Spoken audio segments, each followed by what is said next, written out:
Today, I have one of the most popular ministry people in the world on my podcast. Who is he and what are we talking about? Stay tuned because right now it's time. Holy nuclear time bombs! Holy overeating! Holy roller coasters! It's time! It's time. It's time for the YM Sidekick Podcast! All right, so how about that as an introduction to the YM Sidekick Podcast? Hey everyone, I'm Tom Pounder, and this is the YM Sidekick Podcast. This is where ministers come to get some cool tips and tricks and ideas on how to do ministry in this very digital world. And actually, it's a different kind of world, and we're going to introduce a new term in case you haven't heard this term yet. But we live in a very digital world, so how do you do ministry more effectively? We're going to find out today because this most popular person, he's probably going to kill me for saying this, but is Jeff Reed. Jeff Reed does a great blog and podcast at theChurch.digital. He's been an online minister for a really long time, but he also works for Stadia as well, and they're doing a ton of stuff on church online and church online planting. And he introduces a term today that we're going to talk about called Phygital. Now, again, it's not his term, he'll tell you that, but the world has changed, and so how do you do ministry in this very Phygital world where you combine online with digital together? And so Jeff and I had a conversation a while back as coronavirus was really kind of still new and fresh, and he shared this term, and we talked about what you can be doing today in this Phygital world to minister more effectively to those in your community. So I'm really excited to have Jeff on the podcast, the most popular and in-demand ministry leader right now.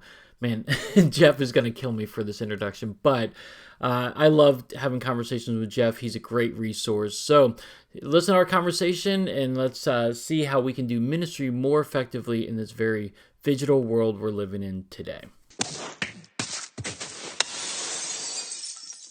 All right, with me is my friend, Jeff Reed. Jeff, you look really good right now. I know nobody else can see you because this is the audio, but you're looking good, man. Wait, you're telling me I put all this effort to look this sexy just for a podcast? I'm really confused right now. I thought this was on YouTube. Well, no, this is just audio? Yeah, I took a I'm going to turn off my camera now. No, I'm kidding. We're good.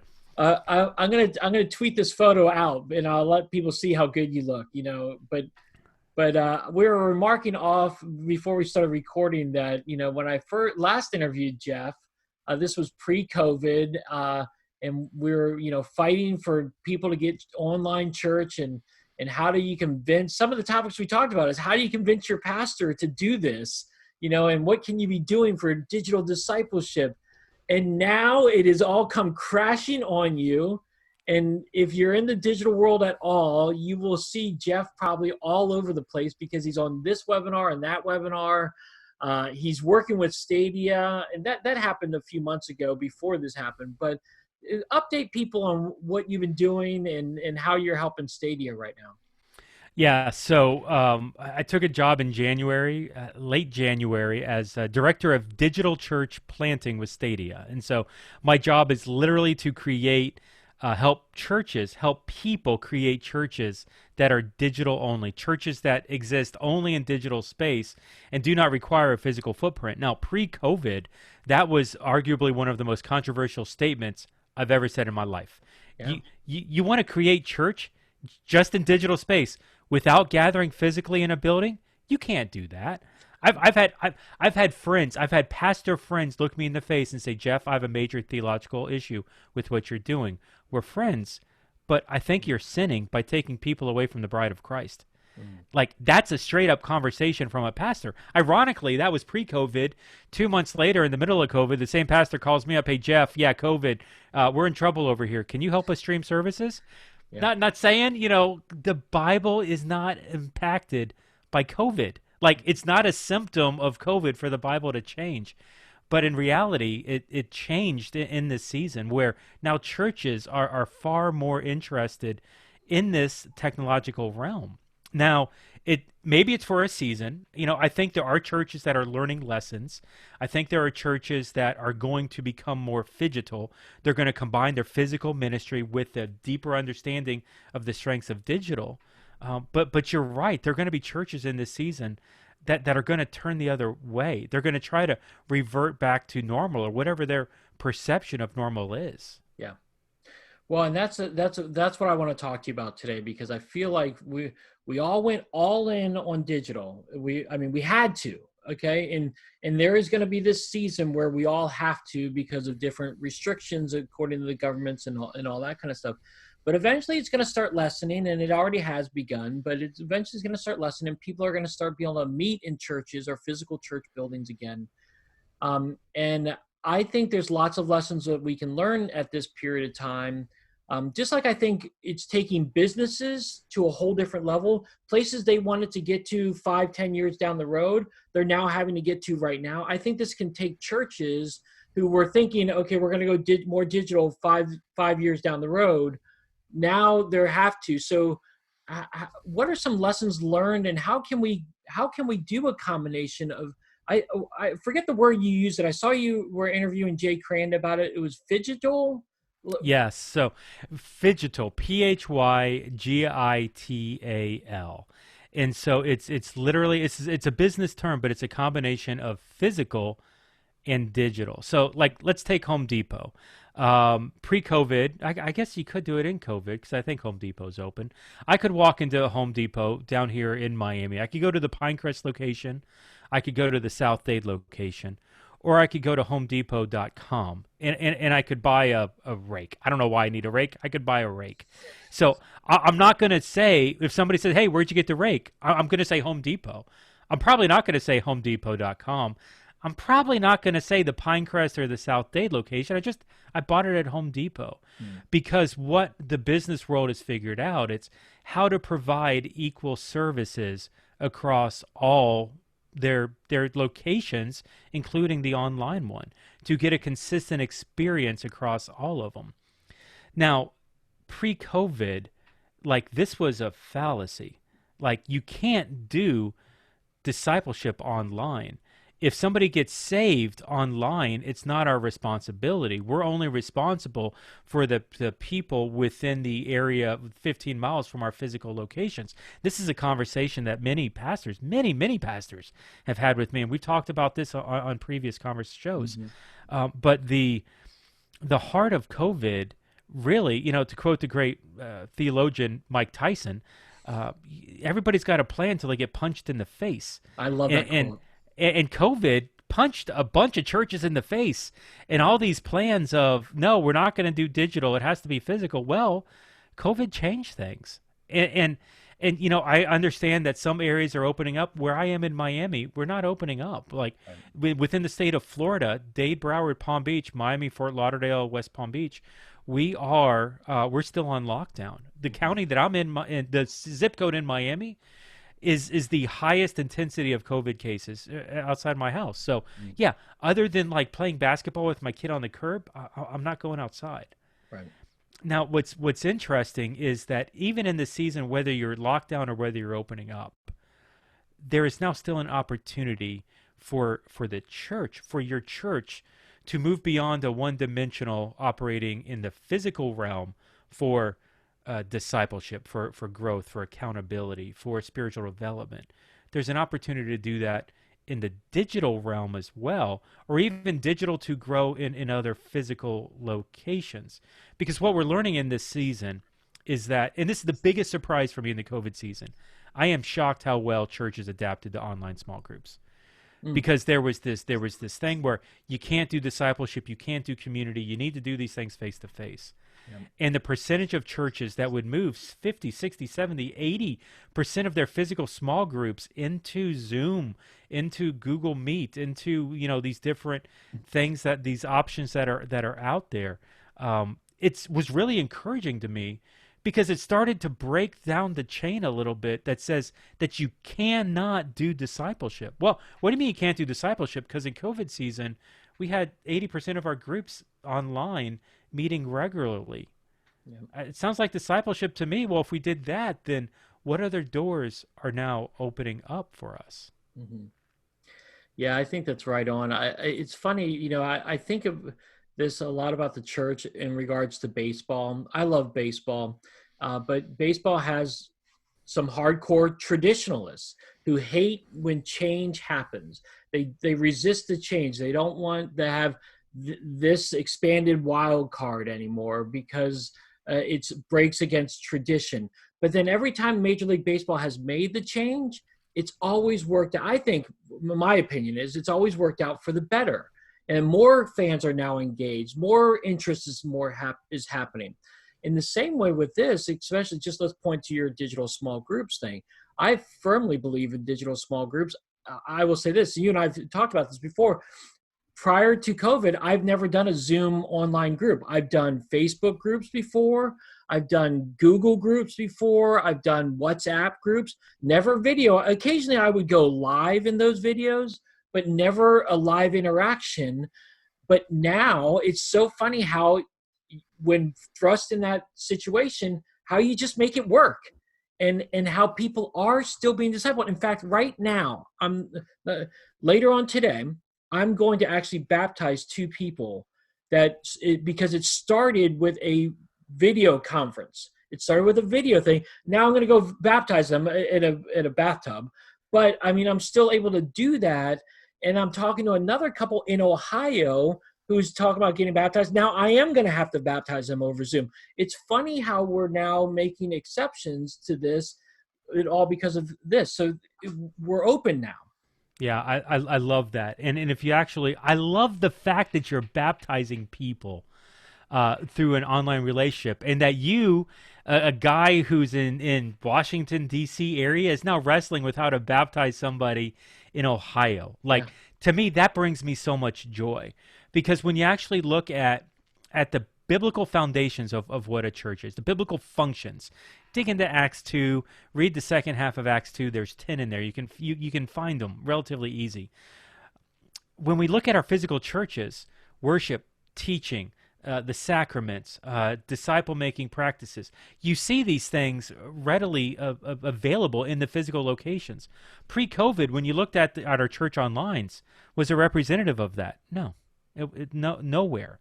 Maybe teaching, maybe worship. Oh yeah, you can definitely give. There's a give page. Like we want the give page. It's right over here. Give us your credit card. But when it comes to the rest of it, when it comes to the disciple making, when it comes to the prayer environments, the gathering daily, that doesn't happen online. And so there's lessons here where we're learning, okay, the technology can handle this. The real question comes in, and by the way, I'm a hugely edgy guy, and so some of the stuff even that I'm working on now with this digital only in the future, I don't know about you, Tom, but there's a lot of people in this season, and it's growing the longer and the longer that we go with this, that are just digitally fatigued, and they're really wanting that physical interaction. Yeah. And so even as much as I'm looking at the Jate Earharts with the Love Clans and the DJ Sotos with VR Church, guys that are creating church in this digital community, I'm even recognizing in 2020, there's a lot of people who aren't going to connect in a digital only community. They need that physical interaction. And so honestly, the thing that I would pitch is more of a Phygital environment that mixes the physical and the digital together so that they're working together, complementing each other's in their strengths and their weaknesses. Let's see, I've discovered a few different things on my own here, and you've just kind of confirmed that, in the sense that, like, I'm the student minister and also the online campus pastor at my church. I love online stuff. I am over online right now. I mean, I need that physical interaction. I'm a person who needs to go see someone. Like, I was really bummed out on Easter. Like, yes, we had great numbers online, but I missed the interactions I would have with people, seeing them in their really nice outfits and having some special moments with these families. I missed that physical interaction. So I think there's a combination there on that, because I think a lot of us feared that once you would go online, that's all you would do. And everyone's online all the time anyway. So they're just going to want to go all in, and we're not going to have these church buildings anymore. Well, I think we've discovered that's quite opposite, that we still need church in the physical realm. Again, it can always look different than it does, but there's that combination. That's why I loved your Phygital. I can't even pronounce it, but you know what I mean. That I love that idea of the combination of the two. And so, how do we do that? What are some other things that we can do? Again, we could do small groups, kind of in life groups where maybe you have a video camera. I think I've heard of some other online pastors who have a physical small group in someone's home and then have a camera set up where they invite other people in via Zoom or even FaceTime to participate in their small group, even if they can't be there. Sure. Well, and realize that our passports exist in the physical realm as well as the digital, because we're active in both spheres. And in this season, we've been isolated and broken off and unable to do physical things. And as physical beings, that hurts. We want to get that back. Mm-hmm. The strength of church online, and this is a controversial statement. So, like, if there's hate mail, get ready to send it to Tom Pounder. You know how to get them. It's great. Don't send it to me. Dear Fedge, send it to me. It's fine. You can find me on social media. All right. It's controversial right here. The strength of church online is not broadcasting church services around the world. It's not. Billy Graham, 1995, one message, 165 countries, 30 satellites to get it all the way around the world, 1 billion people. That was 1995. That was 25 years ago. I think AOL was around. Netscape was your browser of choice in 1995. So the internet, God bless it, really did not play a part in Billy Graham's message. Billy Graham, God bless him, one of the greatest innovators in church history, was doing this stuff way before its time. By the way, I was a college freshman at the time. My girlfriend at the time, now my wife, was a high school senior. You know what the per minute rate for me to call long distance from Texas to Florida was? 35 cents a minute. We were paying, not on a cell phone, this is before cell phones, 35 cents a minute in 1995. Yep. How has technology improved us? Tom, you're 5 states away from me, and I'm now staring you in the face having a conversation. We are engaging for free. Maybe Zoom's $15 a month. I'm not sure. But at the end of the day, this is the improvement. It's this two-way conversation, this engaging. Yeah. The strength of church online is disciple making. It's groups. It's community in ways that doesn't compete with the weekend service. And I don't even know that it competes with the physical community. I think it complements it. It makes it better. I agree with you completely, because honestly, we're now able to so I'll use this example. I've always tried to do these parents meeting with my youth program during the school year, and I'll always do a parents meeting at least once a year, and they're poorly attended. I mean, I get like 2 or 3 parents for the thing.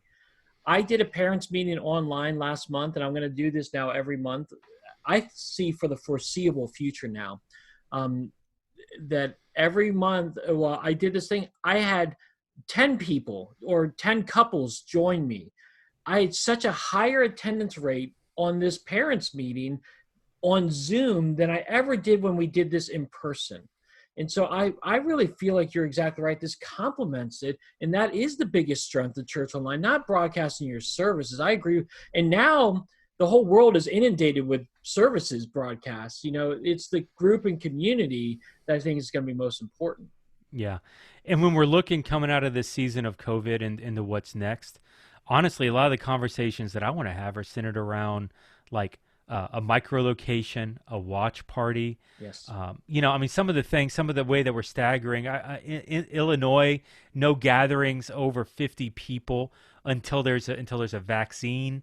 I think Indiana is open back up to everybody, but Iowa is kind of reserved as well. For some reason, I only know the I states, which is weird. But and this is when we did the recording, and it's probably going to be delayed for later. But ultimately, as we open back up and stair step into what a normal is, it's going to be a slow progression. And even the idea, I was just having a conversation with a giga church out west, and they were talking about stair stepping in and utilizing micro locations by zip codes, finding places that can handle 10, 25, 50 people, either public locations or homes, and starting to create these micro spots around. Which, by the way, even just to add this, that is so much more an accurate version of what the church was than even what we're doing pre-COVID. Yeah, think about it. And honestly, microsites is a conversation we are now beginning to have because we've had actually a family express interest in hosting some people at their house. And we're like, okay, this could be a microsite because here's the deal. Not only is it getting people together, it creates community, but you're also discipling that person who then is going to be discipling other people. I mean, that's about disciple making right there, Yeah. Jeff. I mean, so that's what I love about that idea. We're creating avenues to disciple people, and I love that.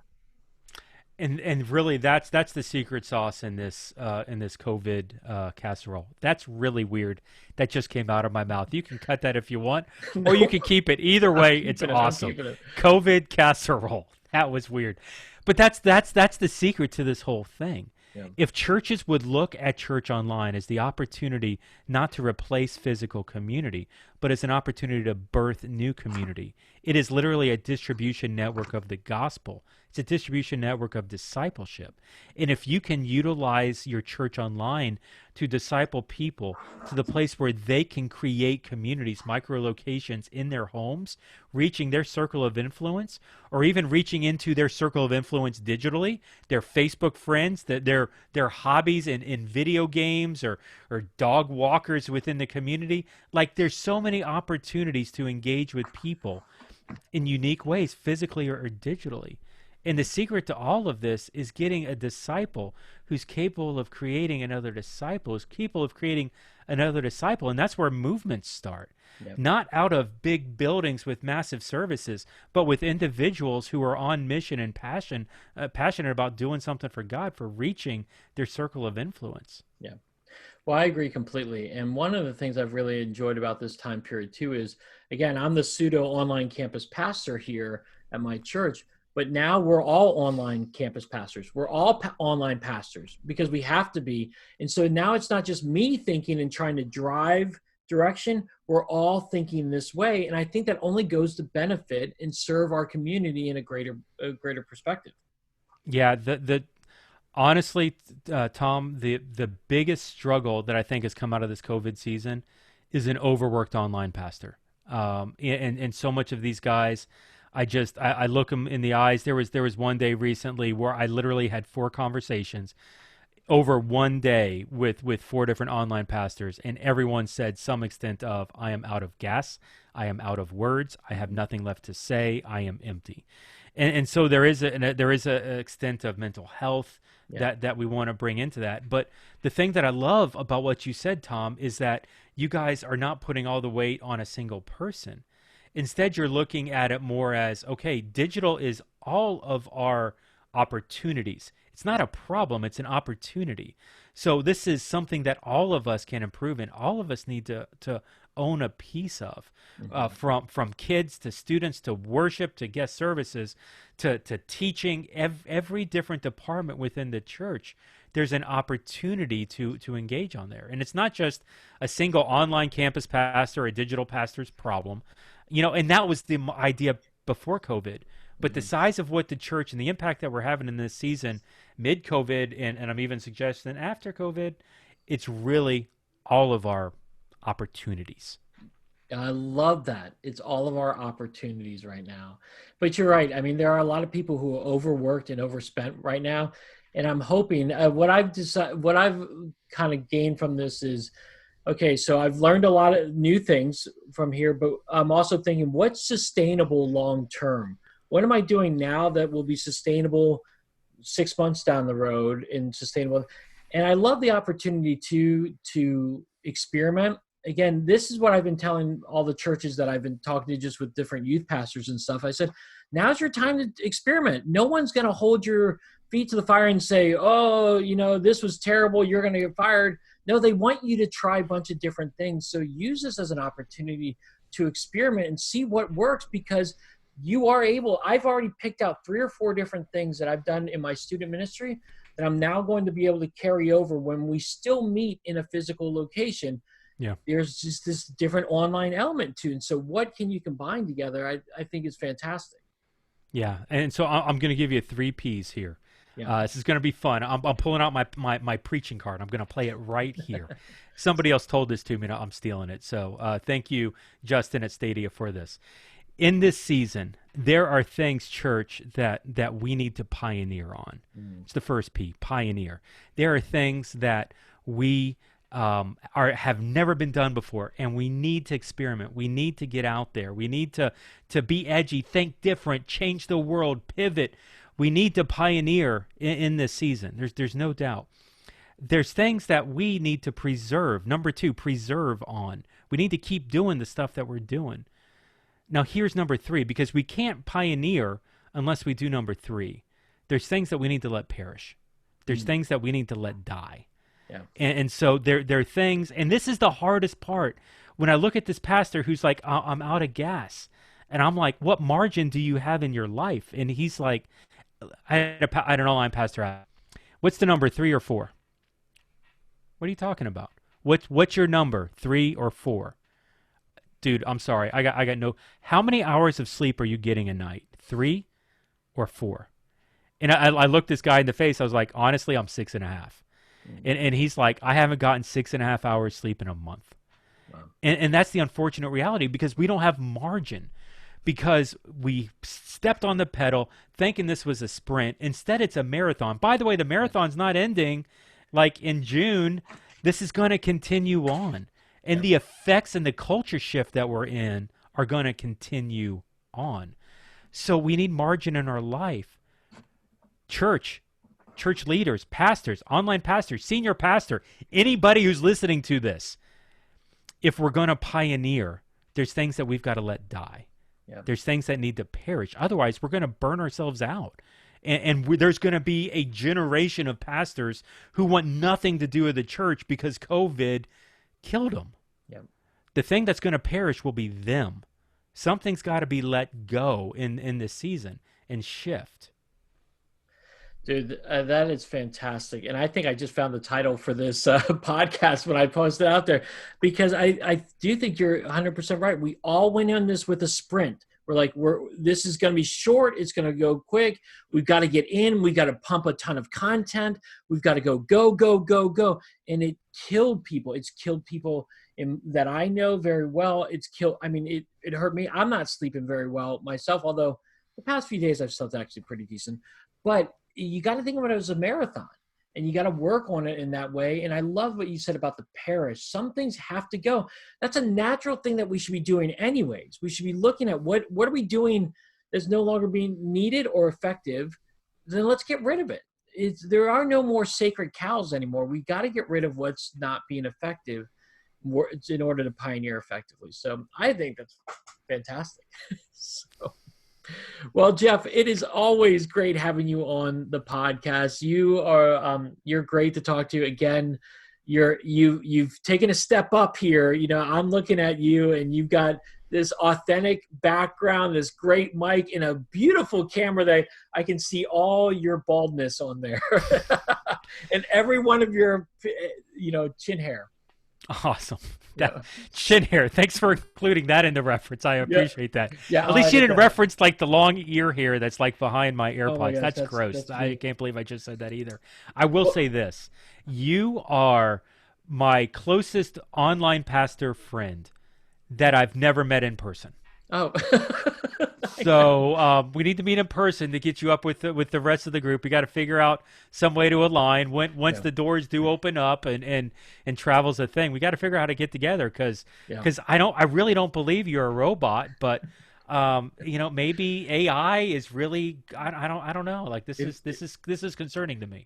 What is disappointing the most is the fact that you've met Stan Rada. And that I still and I still haven't met you. Like you somehow able to meet Stan, but not me. Stan, Jay, like I know half your staff. Like we all hang out together at Starbucks. No, I'm kidding. Well, maybe, but I'm not sure on. So let's figure it out. But love, man, Tom, love the stuff you're doing here on the podcast, and of course through Digital Bootcamp, YM Sidekick, man. You're all over the place, getting resources and helping people at a practical level as well. So, man, thanks for doing all the stuff that you're doing. No, it's great. And again, I follow you regularly. So if anybody's not following you, where can they get you? Talk about the Church Digital and Stadia real quick. Yeah, so I'm at thechurch.digital. It's the website. There's a blog. There's a podcast. The podcast is the Church Digital Podcast. Man, probably at this point, we've got 20 to 30 people writing for us. You have a lot. It's great content. Oh, my gosh. Like when COVID hit, I just basically at that point I had like 5 writers. It was like 1 or 2 blogs a month, and I literally I started emailing them. I'm like, hey, I want to run here. Can you guys keep up? And we exploded to like I think 5 blogs a day, sometimes like 7 or excuse me 5 blogs a week, 7 blogs a week, two podcasts a week. And what was interesting is that season, like I'd go up to anybody, hey, would you be willing to write a blog?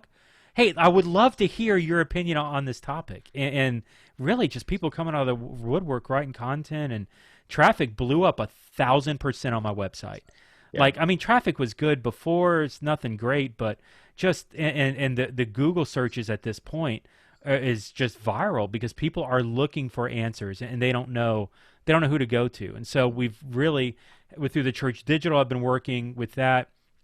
Stadia is now powering and a part of the Church Digital, and they're, we're working together towards a lot of things. I'm on staff with them doing this digital church planning, but also we're running learning communities towards this whole futurist thing where we're literally taking dozens of churches through a 6-month cohort, talking to them and training them on this idea of being Phygital, utilizing discipleship through digital context to create reproducible models of church planting digitally, micro locations, micro hubs, all sorts of buzzwords that you're going to be like, what's that? But when you actually learn about it, you're going to say, this is the coolest thing ever. We have to do this at our church.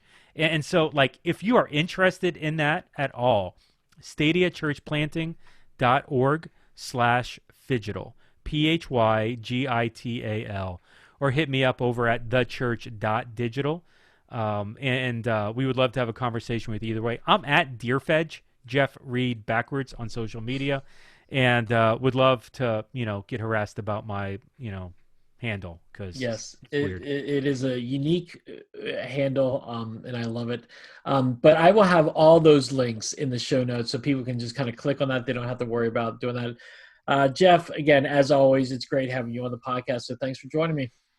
Yep, glad to be here. Thanks, everybody. All right, so there you have it, my conversation with Jeff. It was always great talking with him. And I mean, seriously, after that conversation, my brain exploded because of all the great stuff that Jeff was sharing. But we live in a physical and digital world, a Phygital world today. And so how can we do ministry more effectively on that? What did you learn? What did you think about? What are you processing right now? Let's talk about this online. Go to Twitter at TA Pounder and share your thoughts and comments with me. I'd love to carry this conversation on because we're still dealing with this right now, and we're going to continue to deal with this. We're not going back to the same old way we used to do ministry. It's going to be a combination of physical and digital in this Phygital world. So what are you doing? What are you thinking about? What's worked? What hasn't worked? Let's carry this conversation online some more.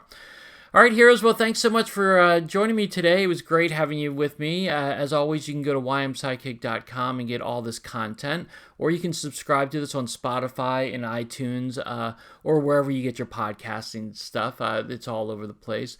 But you can also go to the Digital Bootcamp. If you want to learn digital tools to help you expand your reach and reach more people for Christ, go to the Digital Bootcamp Facebook group, and we'd love to have you a part of that and join the conversations that we have each and every day. All right, heroes. Well, again, thank you so much for joining me. I hope you have a great rest of your day, a great rest of your week, and until next time, have a great one.